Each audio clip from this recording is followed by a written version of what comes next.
Porque diga lo que diga, yo soy libre de pensar, porque siento que es la hora de ganar la libertad. Hasta cuando ya de abusos es el tiempo de cambiar, porque basta de miseria, voy a decir que no. Porque nace el arco iris después de la tempestad, porque quiero que florezcan mil maneras de pensar, porque sin la dictadura la alegría va a llegar, porque pienso en el futuro, voy a decir que no. Vamos a decir que no, oh. Con la fuerza de mi voz. Vamos a decir que no, oh. Yo lo canto sin temor. Todos juntos a triunfar. Vamos a decir que no. Por la vida y por la paz. Terminemos con la muerte, es la oportunidad. Welcome once again to a return of Marco Polo. Today we are going ashore at Palmerston, an island, an atoll in the South Pacific Ocean. Last week we arrived here together with a group of people from Palmerston, and we promised you that you should take part in the welcoming which will take place on the shore when we come ashore now in a short moment. And that is exactly what is going to take place now. So the next half hour, be together with us at Palmerston, part of Cook Islands in the South Pacific Ocean. Welcome on board.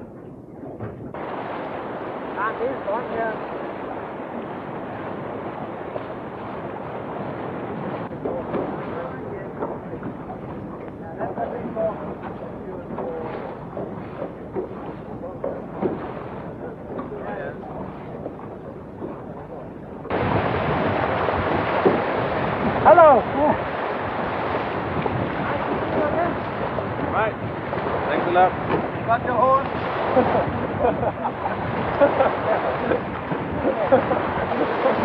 So how do you... Excellent sport. It took 700 years for Polo Marco to reach Palmerston. Marco Polo is an Italian traveler. He traveled for 700 years before he can reach Palmerston. So welcome to Palmerston, all of you.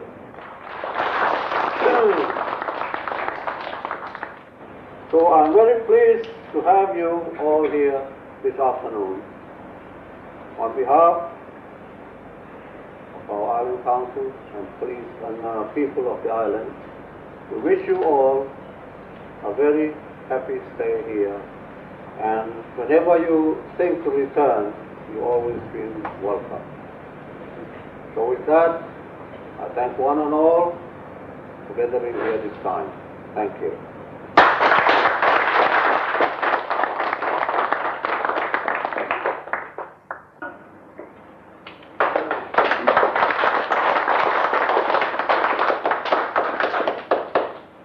Yes, thank you very much.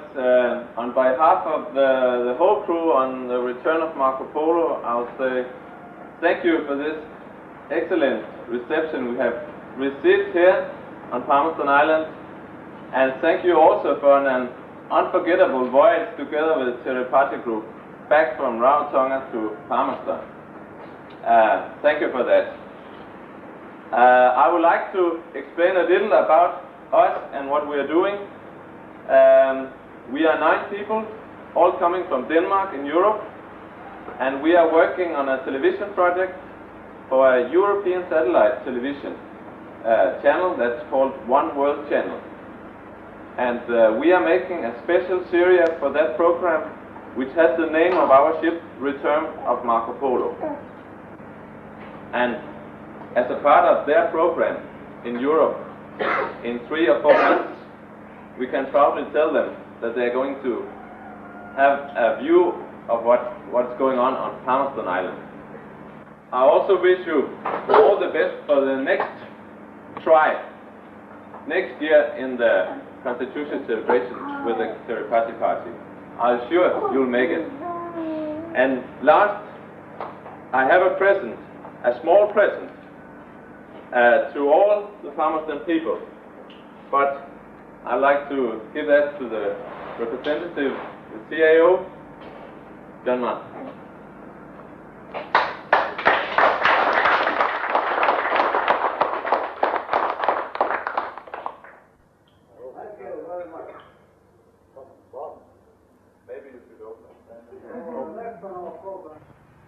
William Masters left England as a youngster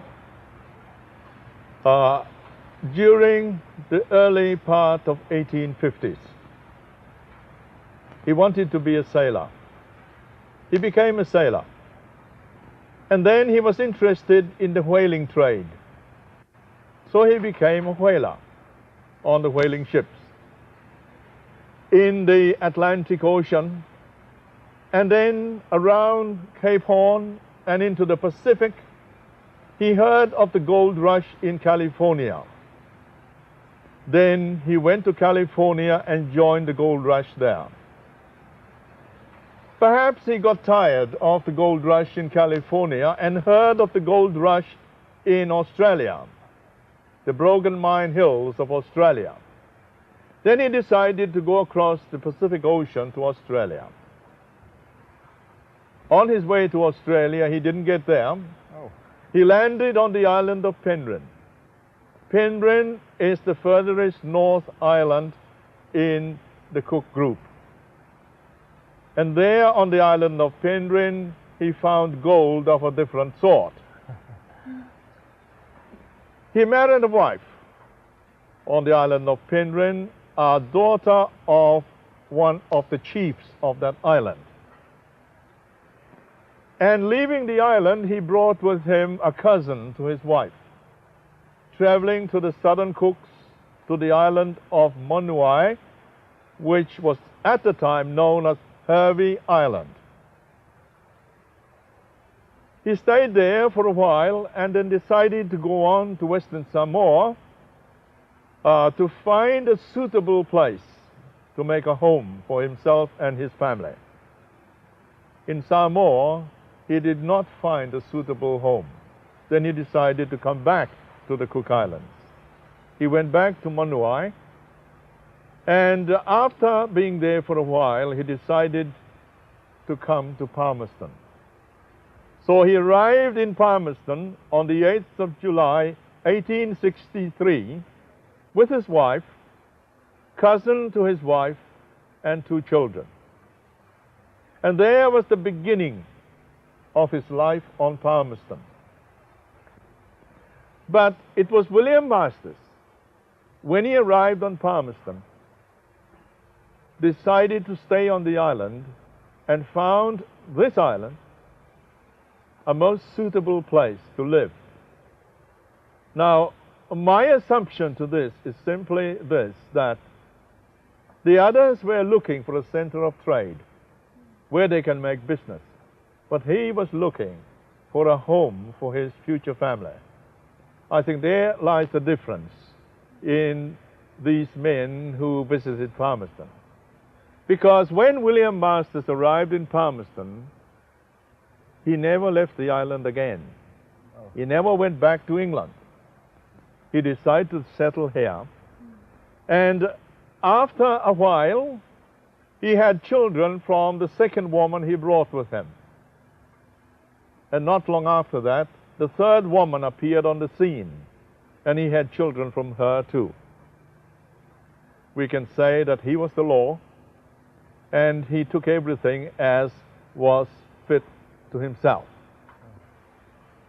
Settling on Palmerston, he had to decide at the beginning, what must he do to develop this island, to make it a worthy place to live for him and his family. What he did at the beginning, because there were trading ships passing this island on the way from California to Australia and vice versa, he decided to trade with these ships. He sold wood for fire, firewood for the ship. Then later on, he made salt from the seawater.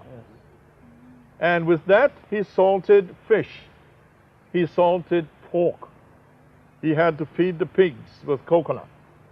Salted pork, and he traded and exchanged his product with what the ships brought, like flour, rice, sugar, and whatnot.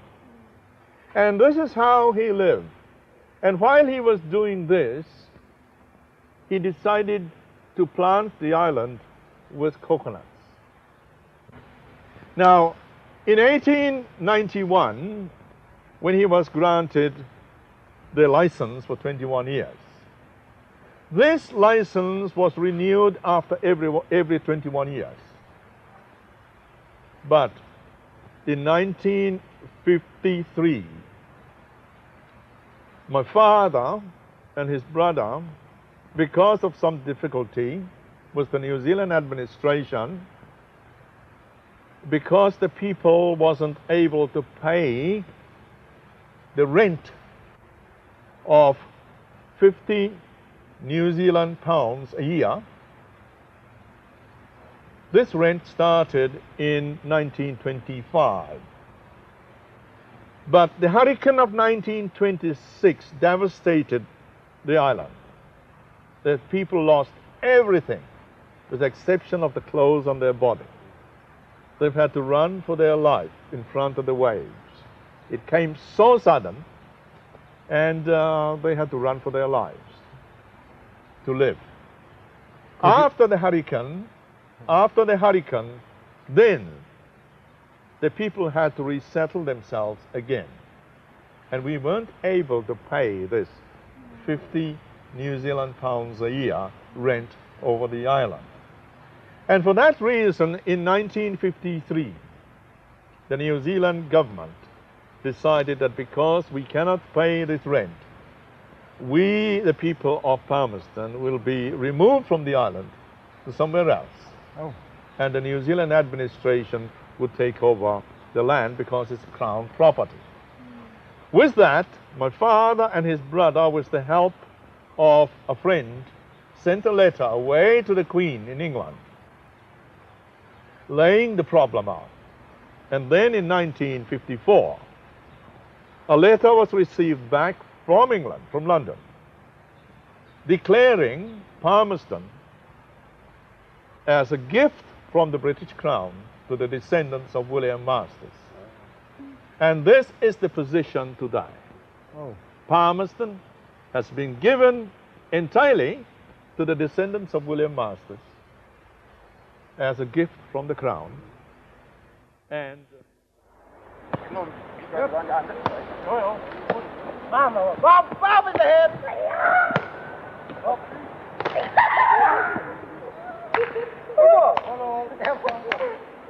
There's my ball. There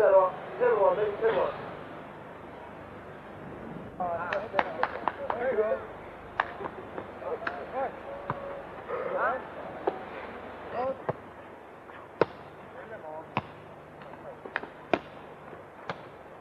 Out. Yes. Oh. Listen on the net right now. Go. Right. Yes. All right.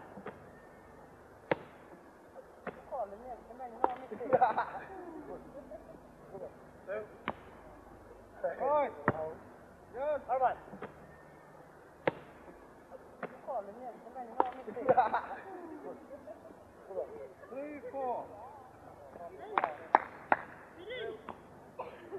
Yes. All right. Come on, take a rock. Kick up.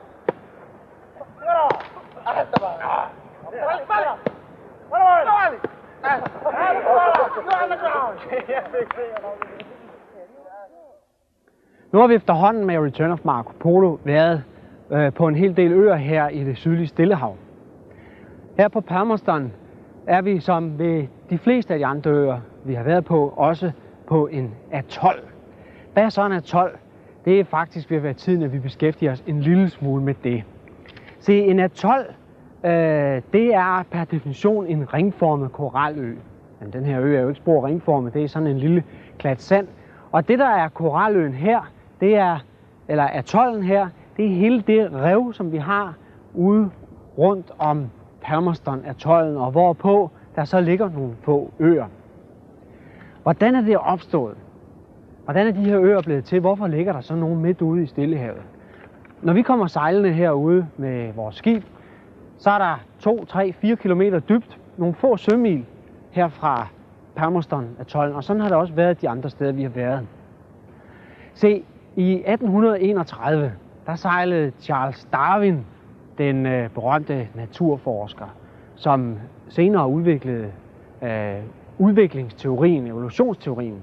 Han sejlede afsted med et engelsk krigsskib, som hed Beagle, og det skib befandt sig sejlet syd om Kap Horn og sejlede så op igennem hele Stillehavet. Det var med det skib, Charles Darwin også kom til Galapagosøerne.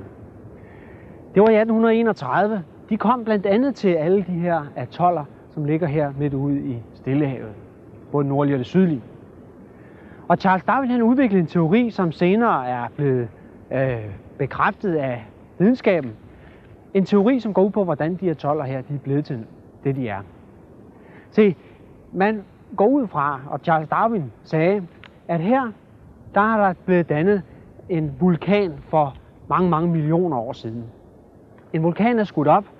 Det er faktisk også det, der er sket for ikke så mange millioner år siden på Påskeøen og på Pitcairn. Både Påskeøen og Pitcairn er vulkanske klippeøer. Men eftersom seerne har set de forskellige steder, vi har været, så findes der mange forskellige typer øer i Stillehavet. En ting, der er fælles på de fleste af dem, det er, at de har laguner. Det har Påskeøen og Pitcairn ikke. Der rejser klippen og kysten sig lige op af vandet. Her der har vi en lagune, det store flade vand herude bag ved mig. På Tahiti har vi en lagune og mange andre steder. Og hvad er så forskellen? Jo, der er flere forskellige typer. Man regner med, at vulkanen har kommet op over havets overflade, og så er der sket nogle forskydninger i de tektoniske plader, der ligger nede på havbunden, som udgør jordens overflade. De forskydninger, der er foregået på havbunden, har gjort, at den opskudte vulkan har sænket sig igen. Så er der begyndt at gro koraller på langs kysten af den der vulkan, og i samme takt som vulkanen har sænket sig, i samme takt er korallerne rundt om vulkanens kyst, de har så vokset og vokset og vokset, og mens vulkanen har sænket sig, så er korallerne kommet højere og højere op.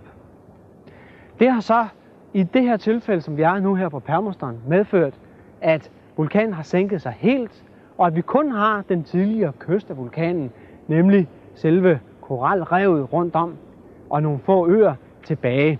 Koraløen her, hvor vi har det fine koralsand, ja, det er jo resterne af et rev, som så er blevet bygget op i tidens løb. På Tahiti, der ser vi en vulkan, kæmpe stor vulkan, over 2 kilometer høj, og udenom er der en lagune. Der må vi forestille sig, at den er i et andet stadie. Den er i færd med at sænke sig, og koralrevet udenom vokser. Og hvis vi kigger nogle millioner år ud i fremtiden, så kunne man forestille sig, det er i hvert fald det teorien går ud på, at øen har sænket sig ned i havet, og at vi ved Tahiti nu har en lagune, eller ved den tid vil have en lagune ligesom her. Gambierøerne er en tredje stadie.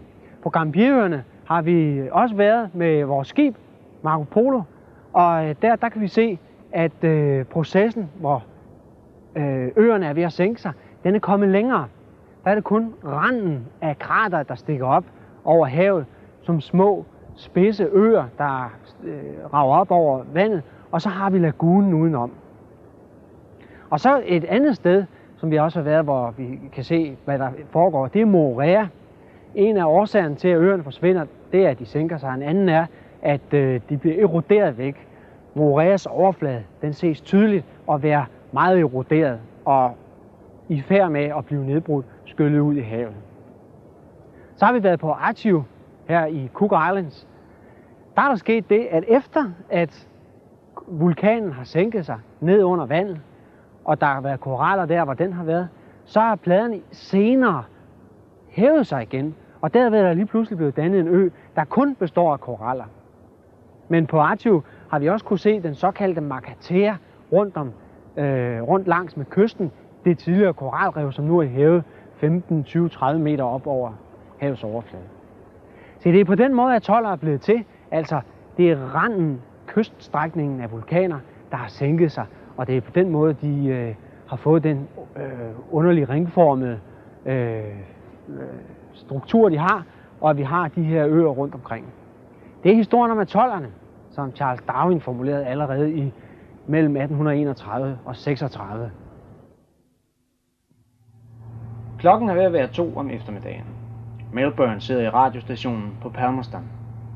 I mange år var denne og de andre atoller i Cook Islands helt isoleret, bortset fra de små forsyningsskibe, der af og til ankom. Men med øget turisme og mere luftfart blev det nødvendigt at få et bedre overblik over vejrsituationen over Stillehavet.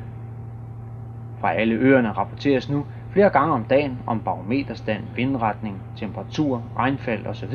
tilbage til den meteorologiske station på Rarotonga. Så Palmerston har sin egen lille radiostation, og adskillige på øen er trænet i radiokommunikation. Se en gang for eksempel, hvad vi kom ud for, da John Masters i Return of Marco Polos radiostation pludselig blev tiltalt på en morsekanal. Okay, it was him who was sending the weather report. Okay.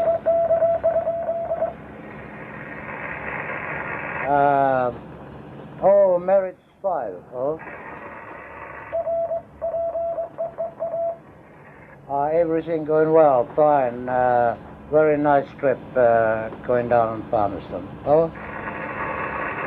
Quite enough? Okay. Toreke. Fine trip, my friend. We got nice weather and all that. Kapagin, I'm out doing 2182. What's wrong? You drunk?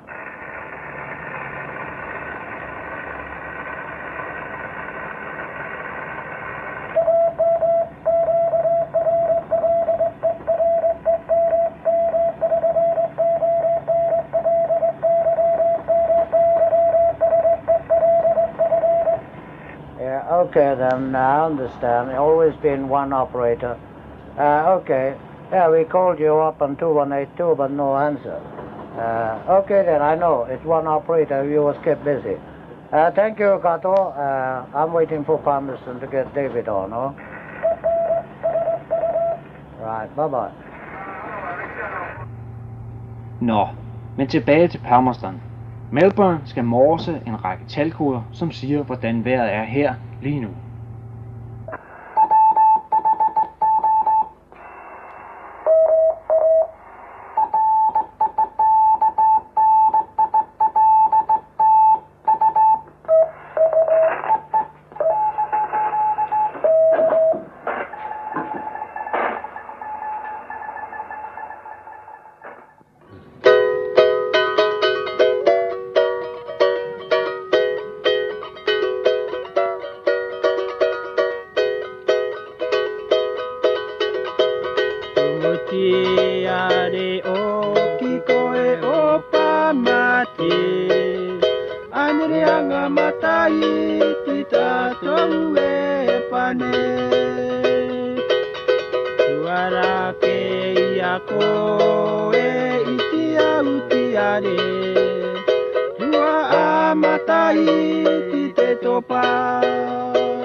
Namato etanu nakutou etamau nati atua akatupumai tumuti are o kikoe o pamati Anirianga matai tita toue pane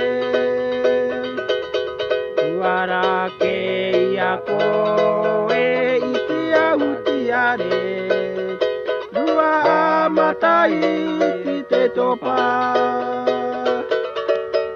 Tuke tuke te karao te tiare Te ipu era kirunga iako Kuapu era mai te aner mataiti O pamati Ruanga uruma rima utianga reva Koti kawamani tata toue pane Matou te atiare tipani Akono ia kia puera era uae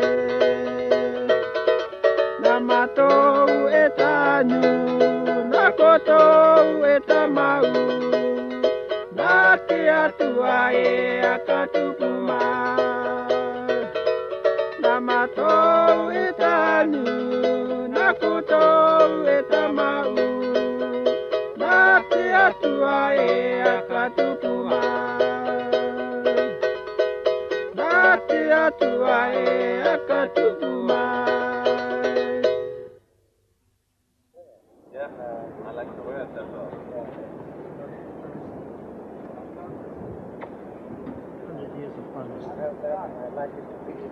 Yeah, okay. Thank you very much. One, so that everyone would be in there. Thank you. Everyone would be in there.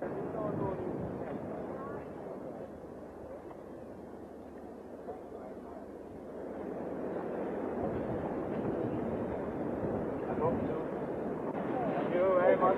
Thank you very much. Bye. Wonderful. Bye. Thank you. We're ready. Bye. Thank you very much. Thank you. Bye.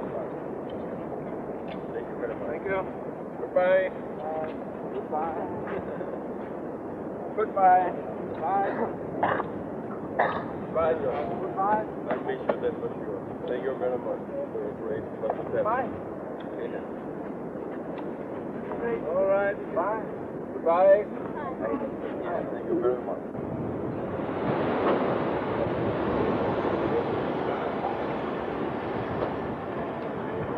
Okay.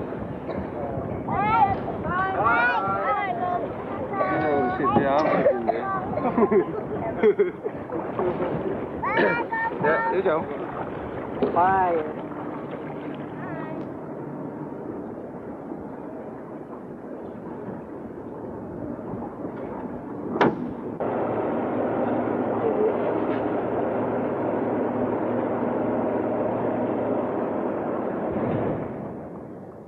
Vores besøg på Home Island i Palmerston-atollen er slut. Vi skal på farten igen. Vi bliver sejlet ud igennem det snævre pas i korallerne. Det er lidt af en kunst at gennemføre denne sejltur, men mastersfolkene er dygtige til at sejle. Sikkert bevæger vi os afsted mellem de farlige koraller. Det har meget stærk strøm på grund af tidevandet. Nu går turen videre mod Samoa, hvor vi skal bunkre olie og så ellers videre til Fiji. Der ses vi om en uge. Tak for denne gang og på gensyn.